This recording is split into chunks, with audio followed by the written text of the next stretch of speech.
Hello guys, welcome to another video of this Python programming course from beginning level to pro level. In this lecture, we are going to talk about our exercise number 4 with solution. In this lecture, we will discuss all the concepts which we have covered in this course till now. So let's get started. Our first task is write a function which takes a list as a parameter and returns sorted list. For example अगर हम input sample में देखें तो हमारे पास एक list है considered 32, 24, 11, 42, 10, 89, 91, 7 and 15। इसकी output sample दो तरीके से दिए गई है, यानी कि हमने इस फंक्शन में इस प्रोग्राम में वर्किंग ये करनी है कि एक लिस्ट हमें जो इनपुट में मिलेगी, हमने जो लिस्ट रिटर्न करनी होगी वो एक सॉर्टेड लिस्ट होगी, यानी अरेंज्ड लिस्ट होगी।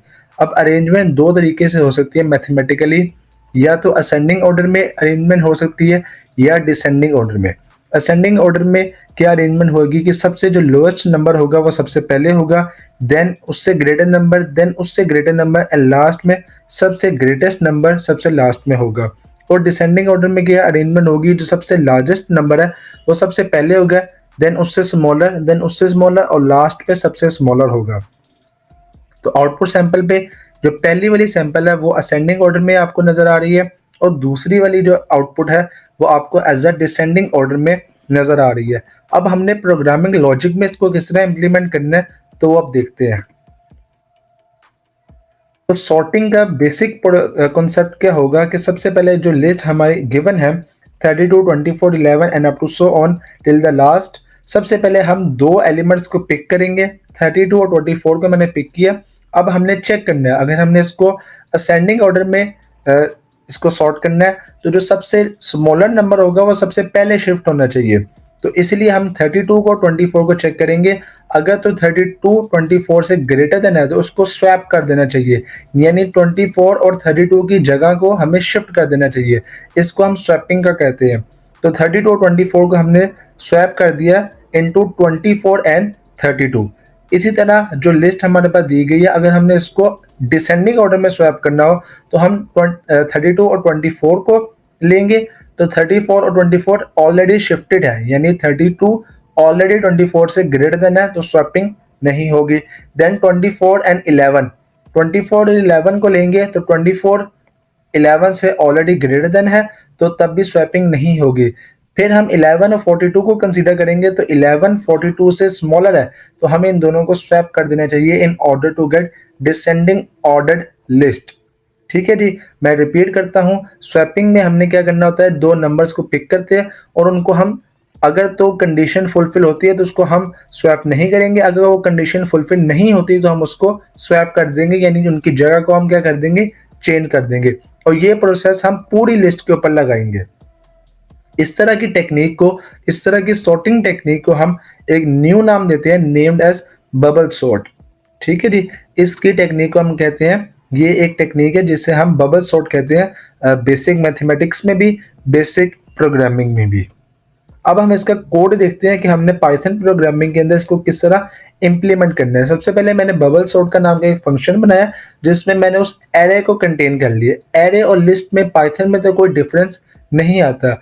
एरे भी कलेक्शन ऑफ समथिंग को कहते हैं और लिस्ट भी कलेक्शन ऑफ समथिंग को कहते हैं। तो लिस्ट हो या एरे हो, बात एक ही है, कोई डिफरेंस नहीं है। सबसे पहला जो लूप होगा उसके अंदर हम एक लूप चलाएंगे लेंथ ऑफ एरे, यानी जो भी उसकी एरे की लेंथ होगी वो कंटेनर के अंदर आ जाएगी। फॉर एग्जांपल len हमने फंक्शन यूज किया है, बिल्ट इन फंक्शन, वो लिस्ट हो या स्ट्रिंग हो उसकी लेंथ को क्या कर देता है, रिटर्न कर देता है। तो एरे की लेंथ अगर 10 है तो लेंथ ऑफ एरे से 10 रिटर्न हो जाएगा और उसकी रेंज में 10 फिट हो जाएगा कंटेनर के अंदर।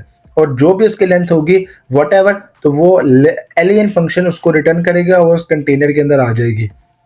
और जो दूसरा वाला लूप होगा तो वो ये काम करेगा कि जो हमने काम, फॉर एग्जांपल अगर हमने एक लिस्ट दी है और हमने उसको असेंडिंग ऑर्डर में सॉर्ट करना है, तो जो पहला वाला लूप होगा उससे ये वर्किंग होगी कि जो सबसे लार्जेस्ट नंबर होगा वो सबसे एंड पे तो शिफ्ट हो जाएगा, लेकिन जो बाकी वाली लिस्ट होगी वो सॉर्ट नहीं हुई होगी।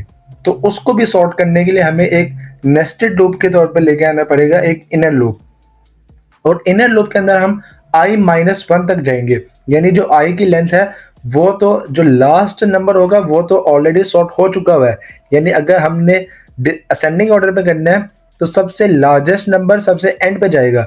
तो सबसे एंड वाला जो लार्जेस्ट नंबर है वो सबसे एंड पे जा चुका हुआ है with the help of outer loop. Inner loop से जो बाकी लिस्ट है उसको हमने सॉर्ट करना होगा, इसीलिए हमने i-1 को यूज किया। एंड देन हमने कंडीशन लगाई if array of j greater than j+1, यानी जो इंडेक्स j है अगर तो उसके साथ वाला उसके राइट वाला जो इंडेक्स है j+1 में अगर तो वो उससे बड़ा है तो हमने उसको स्वैपिंग करनी है। स्वैपिंग के लिए मैंने एक नया वेरिएबल ले लिया है नेम्ड एज टेम्प। इसको हम टेम्पररी के तौर पे भी कहते हैं कि जिस तरह ये टेम्पररी वेरिएबल है, लेकिन ये टेम्प एक सिंपल वेरिएबल का नाम है। जिस तरह हमने अभी तक वेरिएबल्स यूज किए ये भी एक सिंपल वेरिएबल है। तो सबसे पहले टेम्प के अंदर हम जो जे इंडेक्स है यानी जो करंट है जिसको हमने कंपेयर किया वो उसके अंदर चला जाएगा, और जो जे वाला इंडेक्स होगा उसमें j+1 हम कंटिन्यू कर देंगे सेकेंड लाइन से। j+1 यानी जो साथ वाला जो राइट वाला है एलिमेंट उसको हम j में असाइन करवा रहे हैं, एंड j+1 में हम टेम्प को करवा देंगे जो कि पहले j में था। दो वैल्यूज थी जिस तरह हमने पहले वैल्यू देखी 11 और 42। तो 11 और 42 जब 11 ग्रेटर देन 42 है तो अब तो कंडीशन फॉल्स होगी। अगर 42 और 11 हो तो फिर हमने उसको स्वैप करना होगा। 42 और 11 है तो हमें उसको स्वैप करना पड़ेगा। तो 42 इज ग्रेटर देन 11 तो कंडीशन ट्रू हो जाएगी। टेम्प में आया तो टेम्प के अंदर 42 स्टोर हो जाएगा। एरे ऑफ जे 42 था तो टेम्प में 42 आ गया।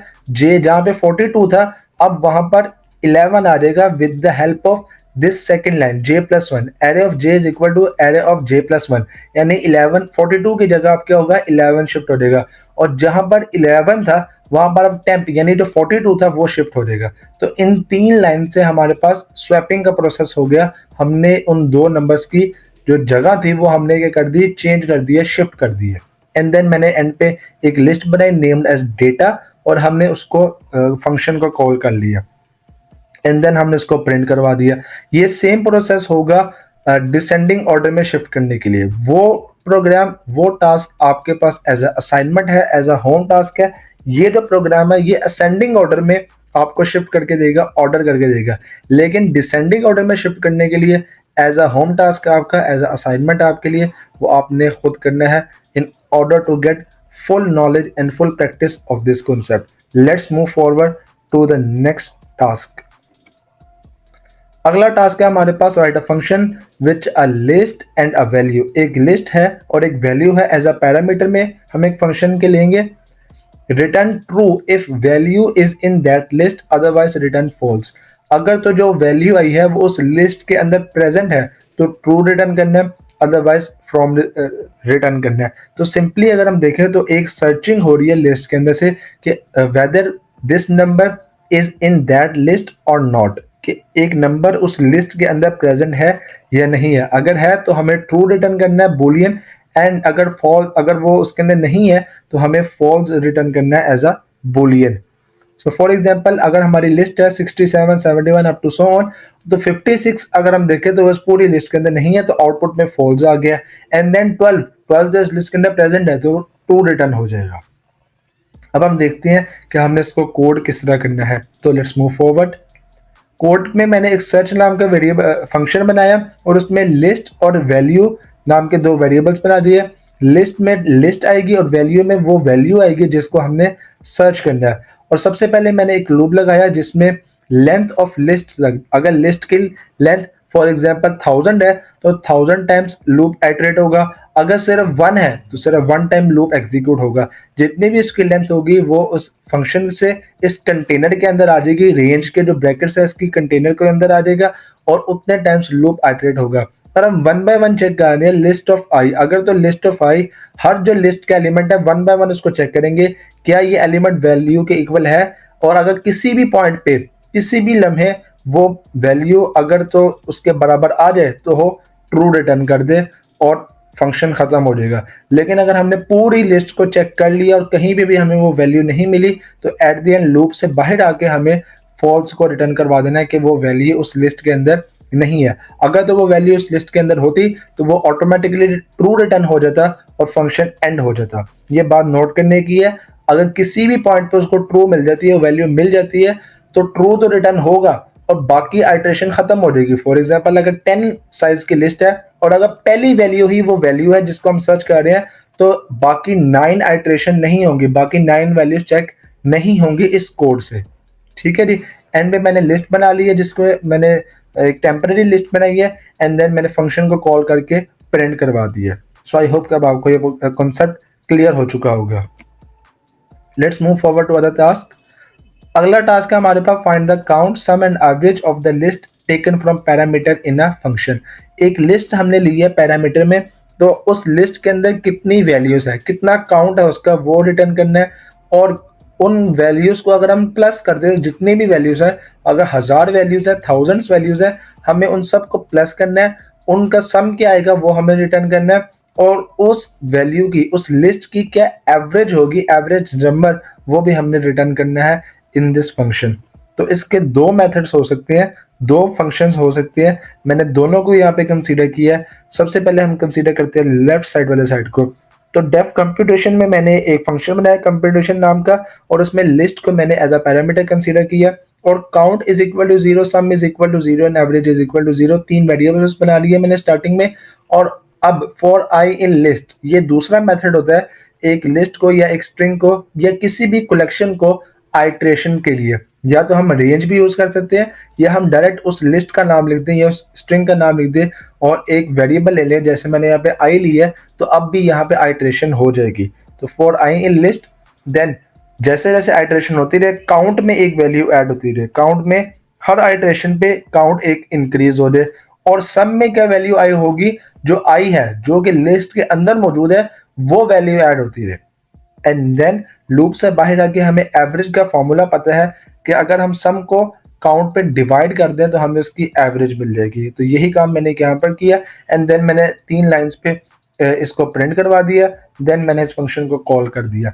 अब राइट साइड पे शिफ्ट करते हैं, तो हमारे पास जो काउंट है, मैंने सबसे पहले यहाँ पे लिस्ट स्टैट्स का मैंने फंक्शन बनाया और उसमें LST, ये थोड़ा सा डिफरेंट कर दिया मैंने लास्ट वाले फंक्शन से। LST एब्रीविएशन यूज कर ली लिस्ट की, ठीक है जी। और काउंट में मैंने क्या रिटर्न करवा दिया, लेंथ ऑफ LST, यानी जो लिस्ट की लेंथ है, len फंक्शन है, वही उसका काउंट होगी।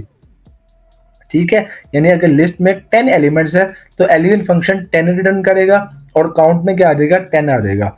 और टोटल में मैंने यानी सम का भी बिल्ट इन फंक्शन है जो कि उस लिस्ट की सम रिटर्न करता है। मैंने सिंपली उसी फंक्शन को कॉल कर लिया और उसको मैंने एक वेरिएबल में रखवा दिया टोटल में, ठीक है जी। और देन मैंने एवरेज का वही फंक्शन यूज किया, एवरेज का वही फॉर्मूला है, यानी जो टोटल आया है, जो सम आया है, उसको अगर हम काउंट पे डिवाइड कर देंगे तो वो हमारे पास एवरेज आ जाएगी। यहाँ पर एक कंडीशन टेस्ट हो रही है, इफ काउंट ग्रेटर देन 0, यानी अगर काउंट 0 से ग्रेटर होना चाहिए। अगर ऐसा भी तो हो सकता है कि काउंट में कोई वैल्यू हो ही ना, यानी लिस्ट की जो लेंथ है वो 0 है, लिस्ट में कुछ भी अवेलेबल नहीं है, बिल्कुल एम्प्टी लिस्ट है, ये भी एक केस बन सकता है। तो अगर हम किसी भी नंबर को 0 पे डिवाइड कर देंगे तो वो एक रन टाइम एरर जनरेट हो जाता है। इसलिए मैंने यहाँ पे एक कंडीशन भी लगा दी है, if count is greater than 0। अगर तो वो ग्रेटर देन 0 नहीं होगा तो एवरेज में कुछ भी नहीं आएगा। और अगर अगर ग्रेटर देन 0 नहीं है, यानी 0 है या 0 से लेस देन है उसका काउंट, तो वो रिटर्न कर देगा एल्स 0 रिटर्न कर देगा। एंड देन मैंने रिटर्न कर दिया काउंट, टोटल और एवरेज, और इसको मैंने एक ही लाइन में रिटर्न कर दिया, यानी काउंट अलग रिटर्न होगा firstly, and then second number पर टोटल रिटर्न होगा, एंड देन लास्ट में एवरेज रिटर्न हो जाएगा।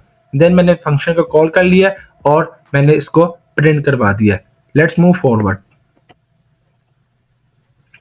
टास्क नंबर 4 पे हमने काम करना है कि जो एक लिस्ट है उसके अंदर जो मिनिमम नंबर है और जो मैक्सिमम नंबर है वो हमने रिटर्न करना है। सबसे पहले एक लिस्ट को डिफाइन कर लिया और मिन नंबर्स के नाम से जो मिन है वो एक मिनिमम नंबर को रिटर्न करता है, ये भी बिल्ट इन फंक्शन है।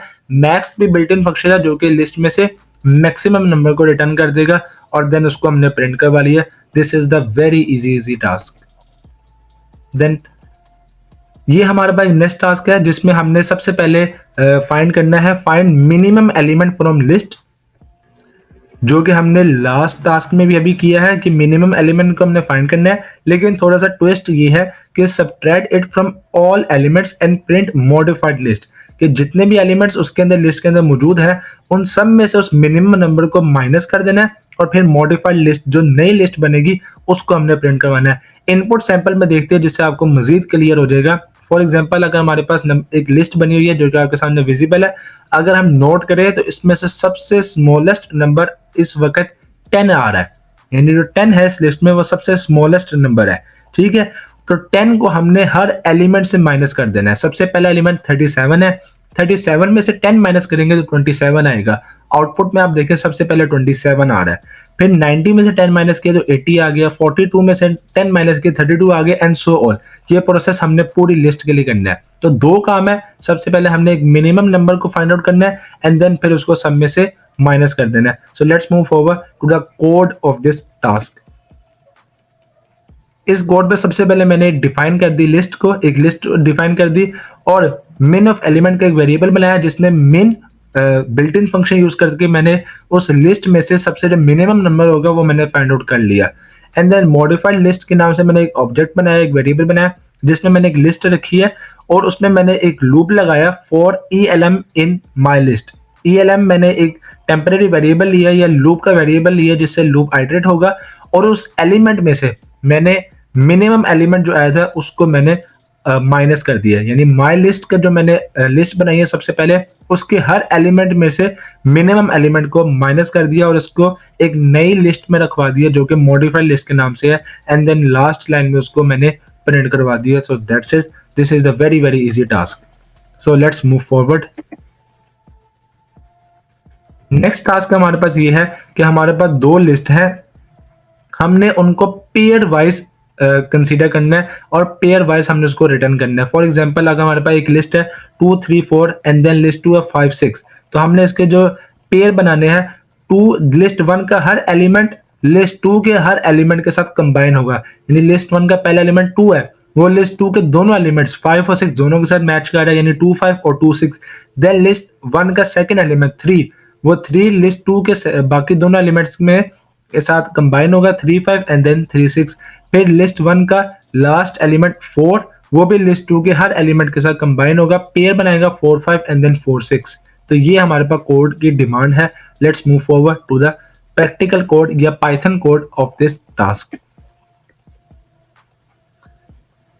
इस कोड में मैंने सबसे पहले दो लिस्ट को डिफाइन कर दिया, लिस्ट 1 और लिस्ट 2 को, और अब मैंने एक लूप आइटरेट कर दिया for i in list 1 and for j in list 2। दोनों लिस्ट के ऊपर मैंने आइटरेशन लगा दी with nested loop and then print करवा दिया i को j के साथ, यानी i का सबसे पहले आइटरेशन होगी वो j के हर एलिमेंट के साथ कंबाइन हो जाएगा, एंड देन i का सेकंड एलिमेंट यानी लिस्ट 1 का जो सेकंड एलिमेंट है वो भी लिस्ट 2 के सारे एलिमेंट के साथ कंबाइन होगा and up to so until the last number. So this is the very very simple task, very very easy task, और इसका कोड भी काफी देखने भी बहुत इजी है और इसका कॉन्सेप्ट भी बहुत इजी है। Let's move forward to the next task. अगला टास्क है हमारे पास task number 7, given a list of numbers starting from second element of the list, print elements if they are larger from their left element and larger from their right side element, left and right neighbors। यानी हमने list के जो second element है वहां से start करना है और लास्ट के पहले वाले तक जाएंगे हम, यानी जो लिस्ट का लास्ट से पहले वाला है वहां तक जाएंगे हम और हर नंबर को चेक करेंगे, अगर तो वो अपने राइट साइड वाले और लेफ्ट साइड वाले दोनों से ग्रेटर देन होगा तो वो हमने उसको रिटर्न करवा देना है। फॉर एग्जांपल अगर सैंपल में देखें तो लिस्ट दी गई है आगे बाद 3 5 2 7, हमने 3 से स्टार्ट नहीं करेंगे, हम 5 से स्टार्ट करेंगे। तो 5 यानी कि अपने लेफ्ट साइड वाले और राइट साइड वाले दोनों से बड़ा है, 5 अपने 3 से भी बड़ा है और 2 से भी बड़ा है, अपने दोनों नेबर्स से बड़ा नंबर है, तो हमने इसको आउटपुट में शो करवा दिया and up to so on till the last number. ये हमने सारा काम करना है पूरी लिस्ट के लिए। लिस्ट का साइज कोई भी हो सकता है, यहाँ पे मैंने एक स्मॉल साइज लिया है, लेकिन प्रैक्टिकल में ये काम बहुत बड़ी लिस्ट के लिए भी होगा। So let's move forward to the code of this program. इस कोड में सबसे पहले मैंने फंक्शन बनाया और उसमें LST एब्रिविएशन ऑफ लिस्ट को मैंने कॉल कर लिया। एक लिस्ट गिवन आ जाएगी हमारे पास with the help of parameter and then loop iterate होगा और वो स्टार्ट कहाँ से होगा, 0 से स्टार्ट नहीं होगा, फर्स्ट से स्टार्ट होगा, यानी कि जो सेकंड एलिमेंट है लिस्ट का वहां से स्टार्ट होगा और आइटरेट कहाँ पे खत्म होगी, जो लेंथ ऑफ लिस्ट है उससे 1 माइनस करेंगे हम, यानी कि सेकंड लास्ट पे जाके लूप खत्म हो जाए, लास्ट वाले नंबर को हम कंपैरिजन नहीं करेंगे। ठीक है जी। और इसकी दो कंडीशन बनेगी कि वो जो LST ऑफ i है यानी जो इंडेक्स है i का वो i-1 यानी अपने पिछले वाले से अपने लेफ्ट वाले से भी ग्रेटर देन होना चाहिए and LST of i is also greater than LST of i+1 यानी अपने राइट साइड वाले से भी वो ग्रेटर होना चाहिए। अगर तो दोनों कंडीशन फुलफिल होगी, हमने यहाँ पे एंड ऑपरेटर यूज किया। एंड ऑपरेटर में जो दोनों कंडीशन आती है उन दोनों का फुलफिल होना यानी ट्रू होना कंपल्सरी होता है to execute the inner part body of if statement. तो अगर तो ये दोनों कंडीशन ट्रू होगी तो प्रिंट वो वाले फंक्शन कॉल हो जाएगा, प्रिंट वाली स्टेटमेंट एग्जीक्यूट होगी, अदरवाइज प्रिंट वाली एग्जीक्यूशन नहीं होगी। So let's move forward to the next task. इस टास्क में हमारे पास दो सॉर्टेड लिस्ट गिवन है यानी गिवन टू सॉर्टेड लिस्ट यानी हमें फंक्शन में पैरामीटर में दो सॉर्टेड लिस्ट मिल जाएगी where elements of list 1 and list 2 are independent of each other यानी लिस्ट 1 के जो एलिमेंट्स है उन लिस्ट 2 के एलिमेंट्स के साथ कोई इसका रिलेशन नहीं है, कोई ताल्लुक नहीं है, वो आपस में इंडिपेंडेंट है। तो हमने एक ऐसा कोड लिखना है कि वो उन दोनों जो लिस्ट है उन दोनों को मर्ज कर दे एक नई लिस्ट के अंदर, ऐसा हमने कोड लिखना है। लेकिन जो मर्जिंग होगी वो भी सॉर्टेड होनी चाहिए यानी ऐसा नहीं है कि जो लिस्ट 1 और लिस्ट 2 के एलिमेंट जो कि सॉर्टेड थे जब हम उसको तीसरी लिस्ट में लेके जाए तो वो अनसॉर्टेड हो जाए, वो भी सॉर्टेड ही रहने चाहिए जब हम तीसरी लिस्ट में लेकर जाएं उसको। सो let's move forward the code of this function. Code ये है कि मर्ज सॉर्टेड लिस्ट के नाम से फंक्शन है जिसमें दो लिस्ट आएंगी लिस्ट 1 एंड लिस्ट 2 और रिजल्ट के नाम से मैंने एक एम्प्टी लिस्ट बना ली है कि उस लिस्ट के अंदर अभी तो कुछ नहीं है, लेकिन जैसे जैसे फंक्शन से इंडिपेंडेंटली जब मूविंग होगी तो उसके अंदर आइटरेशन के थ्रू उसके अंदर अपेंडिंग होती रहेगी यानी उसके अंदर डेटा ऐड होता रहेगा। स्टार्ट किया मैंने वाइल लूप के through i is equal to j is equal to 0 यानी i भी 0 होगा और j भी 0 के इक्वल होगा। और लूप के अंदर मैंने वाइल लूप की यूज किया क्योंकि अगर मैं फॉर लूप यूज करता तो हमें नेस्टेड लूप यूज करना पड़ना था। अगर मैं फॉर लूप यहाँ पे यूज करना तो हमें दो लूप यूज करने पड़ने थे, आई के लिए भी और जे के लिए भी। लेकिन उस चीज को ओवरकम करने के लिए मैंने एक ही लूप यूज किया जो कि वाइल लूप है और उसमें मैंने दोनों कंडीशंस को with the operator and separate कर दिया। तो इसीलिए अब हमें एक ही लूप यूज करना पड़ रहा है। अगर हम फॉर लूप यूज करते तो हमें नेस्टेड लूप के थ्रू इस प्रोग्राम को करना पड़ना था। लूप के अंदर आएंगे तो सबसे पहले कंडीशन चेक होगी इफ लिस्ट 1 ऑफ i अगर तो वो उससे स्मॉलर है लिस्ट 2 ऑफ j से तो वो उसको अपेंड कर दे यानी सॉर्टेड ऑर्डर में रखने के लिए हमने उसको चेक किया तो लिस्ट 1 का एलिमेंट यानी जो स्मॉलर है उसको हमने अपेंड करवा दिया रिजल्ट में और i में इंक्रीमेंट हो गया। लेकिन अगर ये कंडीशन फॉल्स होगी तो एल्स वाले पोर्शन में आएगा तो इसका मतलब ये है कि जो j का एलिमेंट है वो स्मॉलर है, i का एलिमेंट अगर स्मॉलर होता तो इफ वाले पार्ट में अपेंडिंग हो जाती। लेकिन अगर j वाला जो डेटा है वो स्मॉलर है तो वो एल्स वाले पार्ट में आके उसको अपेंड कर देगा एंड इंक्रीमेंट हो जाएगा। और एंड पे जब हम देखेंगे कि जो रिजल्ट के अंदर लिस्ट होगी वो जो बच जाएगा डेटा लिस्ट 1 का और लिस्ट 2 का उसको हम एंड पे ऐड करवा लेंगे एंड देन रिजल्ट वाली जो लिस्ट है उसको हम रिटर्न करवा देंगे। सो आई होप कि आपको ये प्रोग्राम क्लियर हो चुका होगा। Let's move forward. Task number 9 पे हमारे पास ये कहा गया you have a list in which both positive and negative numbers are scattered, right a code to shift all negative numbers in the end of the list. ये हमारे पास एक requirement ये है कि हमारे पास एक लिस्ट है जो कि स्कैटर्ड है जिसमें बहुत सारे नंबर्स पड़े हुए हैं और वो नंबर्स पॉजिटिव भी है और नेगेटिव भी है। हमने उनको ऐसा करना है कि जितने भी पॉजिटिव नंबर्स हो वो तो स्टार्ट में आ जाए और जितने भी नेगेटिव नंबर्स है वो एंड पे चले जाए। और रियल लाइफ में भी यही होता है कि जितने पॉजिटिव पीपल होते हैं वो सोसाइटी में सबसे ऊपर आते हैं, सबसे पहले आते हैं और जितने भी नेगेटिव पीपल होते हैं हमारे सोसाइटी में वो आहिस्ता आहिस्ता आहिस्ता आहिस्ता बिल्कुल ऑन द वॉल चले जाते हैं, बिल्कुल लास्ट में शिफ्ट हो जाते हैं। तो be positive and let's move forward.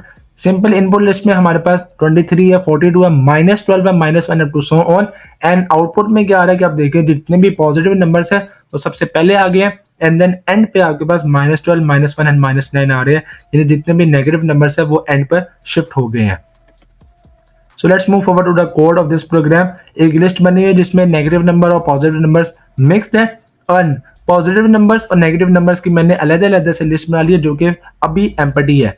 और अब हमने लिस्ट के ऊपर लूप लगाया और हर एलिमेंट को चेक करेंगे, अगर तो वो 0 से भरा है या इक्वल है, यानी कि वो पॉजिटिव नंबर है, तो हम पॉजिटिव नंबर वाली लिस्ट में उसको अपेंड कर देंगे। या अगर ऐसा नहीं है, एल्स में, यानी कि वो एक नेगेटिव नंबर है, तो हम नेगेटिव नंबर वाले में उसको अपेंड कर देंगे। और आउटपुट लिस्ट में क्या बनाएंगे, सबसे पहले हम पॉजिटिव नंबर्स को कर लेंगे और प्लस नेगेटिव नंबर्स को, यानी पॉजिटिव नंबर्स वाली लिस्ट को हमने पहले रखा और नेगेटिव नंबर वाली लिस्ट को हमने बाद में रखा। इससे ऑटोमेटिकली पॉजिटिव नंबर्स पहले आएंगे और नेगेटिव नंबर्स बाद में आएंगे। एंड देन लास्ट लाइन में हमने उसको प्रिंट करवा लिया with the help of print statement. Let's move forward. Last task है हमारे पास, task number 10, consider adjacent elements as pair and find the pair with highest sum. यानी हमने हर पेयर को चेक करना है और उनका सम फाइंड आउट करना है। अगर तो वो सम सबसे ज्यादा ग्रेटेस्ट होगा तो हमने उसको रिटर्न करवा देना। फॉर एग्जाम्पल हमारे पास इनपुट है, सैंपल और इनपुट में एक लिस्ट है 12, 19, 20, 31, 9 and up to so on till the last. तो इसका आउटपुट में क्या आ रहा है 172, जो कि सम है 91 एंड 81 का। यानी सबसे पहले हमने दो एलिमेंट्स लिए 12 और 19, इनका सम रख लिया। एंड देन अगले दो एलिमेंट लिए 19 और 20, इनका सम रखा। अगर तो वो सम जो इसका सम आया वो पिछले वाले सम से ग्रेटर देन है तो वो सम अपडेट हो जाएगा। एंड देन ये प्रोसेस पूरी लिस्ट के लिए चलेगा। जो दो नंबर्स थे 91 और 81, वो लिस्ट में सबसे ज्यादा उनका सम पूरी लिस्ट में सबसे ज्यादा ग्रेटर देन है, तो इसलिए हमने उसका जो सम है 172 वो आउटपुट में क्या होगा, रिटर्न हो जाएगा। तो ये प्रोग्राम की लॉजिक है। So let's move forward to the code of this program. So code में सबसे पहले LST नाम की एक लिस्ट बनी है जिसमें 12, 19, 20 and up to so on सब नंबर्स है। सबसे पहले मैंने एक वेरिएबल लिया जिसमें मैंने इनिशियलाइज करवा दिया 0 को, मैक्सिमम सम जिसमें 0 को इनिशियलाइज करवा दिया। यानी जो सम है मैक्सिमम सम है उसमें इनिशियली मैंने कुछ भी स्टोर नहीं करवाया, 0 स्टोर करवा दिया। Then we iterate a loop for I in range length of LST -1। यानी जो पेयर्स बनेंगे, सबसे पहला जो पेयर बनेगा 12 और 19 का, और जो सबसे लास्ट पेयर बनेगा वो बनेगा 41 और 59 का। जो सबसे लास्ट नंबर है 59, वो किसी के साथ भी पेयर नहीं बनाएगा, यानी उसके राइट साइड पे उसके नेक्स्ट वाला नंबर कोई नहीं है। इसलिए जो लास्ट पेयर बनेगा वो 41 और 59 का बनेगा। इसलिए जो रेंज है उसके अंदर लेंथ ऑफ LST -1 को तक हम आइटरेशन लेकर जाएंगे। देन पेयर सम में मैंने क्या किया, एक वेरिएबल बनाया जिसमें length of LST of I, जो कि I इंडेक्स है, एंड I+1 जो उसके बाद वाला इंडेक्स है, उसका सम को स्टोर करवा दिया और कंडीशन चेक करवाई if pair sum maximum of if pair sum greater than of maximum sum. जो मैक्सिमम सम में अभी तो 0 है, जो पहला पेयर बनेगा 12 और 19 का, उसका सम आएगा 30। तो 30 मैक्सिमम सम से ग्रेटर देन है, यानी 30 0 से ग्रेटर देन है, तो मैक्सिमम सम में क्या आ जाएगा, 30 आ जाएगा। और ये काम पूरी लिस्ट के लिए होगा। At the end of this loop, जब लूप खत्म होगा तो मैक्सिमम सम के अंदर जो सबसे बड़ा पेयर का सम होगा वो इसके अंदर पड़ा हुआ होगा। एंड देन प्रिंट से हमने उसी फंक्शन को, मैक्सिमम सम को हमने क्या कर दिया, प्रिंट करवा दिया, जो कि एंड ऑफ द प्रोग्राम इसको रिटर्न कर देगा। So that's it for this video and this lecture. Thank you so much for watching. Don't forget to subscribe this channel and get all the notification through this link.